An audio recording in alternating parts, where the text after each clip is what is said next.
Is long form content dead in 2025? And should I only be focusing on Reels, TikTok, YouTube Shorts, and all other short form content platforms? This is a question I get asked all the time. And the people that aren't focusing on long form content, that don't have a long form content strategy, these are the people that are actually getting left behind. Now, the reason long form content is so important and so crucial is because it builds a brand. You know, there's only so much people can watch of you when they're watching short form content. So as an OnlyFans model, when you're documenting quick 5, 10, 20-second clips, people can't really get a grasp of you as a person. When you want these people to subscribe to your OnlyFans, we focus on relationship building, we focus on character building, personal development, and that makes it a hell of a lot easier when you have a longer form platform. The reason for that is people get to see more of you. People get to start understanding more of who you are, what you represent, your brand, what you like, and people can start buying into you as a person or a character, whatever it kind of is. That spikes virality. Now, we have utilized YouTube, we have utilized Twitch, and the difference, the huge difference that these platforms have is no, they will not get thousands, millions of views straight away like Reels and TikTok may do. But what YouTube and Twitch does offer is the alternative of building a good quality audience, reaching the correct demographic, having high conversion rates to your OnlyFans, but it supports the growth of all your platforms and it supports the growth of short form content also. Now, the reason it does that is because you can have a YouTube video. It can be 10 minutes long. How many short form content clips can be clipped from that long form video? 100 probably. And different viral moments can happen within a YouTube video that you wouldn't think would happen or you wouldn't think would suggest virality on a platform. But when you clip that and you make it a nice edit and you make sure your editor is doing necessary things to encourage engagement, you then post it on backup Reels pages, you're then seeing audiences grow from the same piece of content that's just been tweaked differently and now is being uploaded to another social media platform to encourage growth, to encourage new eyeballs, and to encourage more attention. And this is how you start building momentum when it comes to brand building.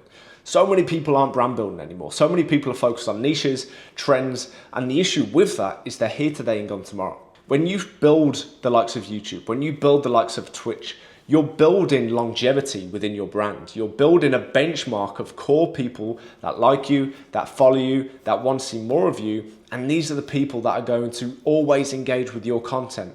They're always going to support you, whether that's on an OnlyFans project, whether that's on a new social media project, whether that's a new merchandise or whatever direction you want to take your brand. These are the people that are going to support that. And they're the people that you need to maintain that long-term success within this industry. You can't settle for a trend that's going viral right now because in a month's time, 2 months' time, that virality won't be there anymore.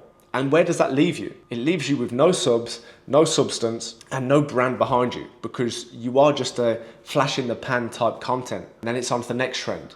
And you're getting this rotation of audiences at all times and it doesn't really give you that longevity and that comfort blanket. But if you are gaining all of this attention across short form content platforms, funnel that audience to YouTube. Start building a benchmark, start building a safety net of core people that enjoy your content because that is going to serve as a long-term success plan for you, your brand, for your business.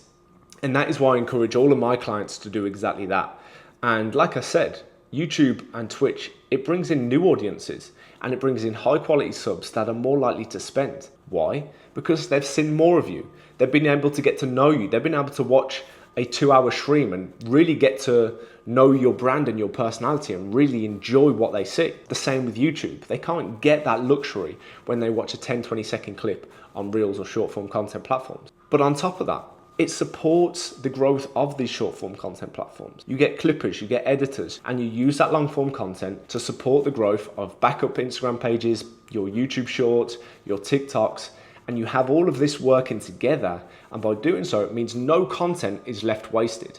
Every piece of content is being completely optimized to gain attention. We're reusing content. We're using content from A to grow B. And we're doing all these things in order to grow your brand and spike more eyeballs on you. Because that's all it is. The aim of the game is to get as many eyeballs as possible. You get the funnel right, you get the back-end chatting right, you get the subscriber retention right, you're going to be making money regardless.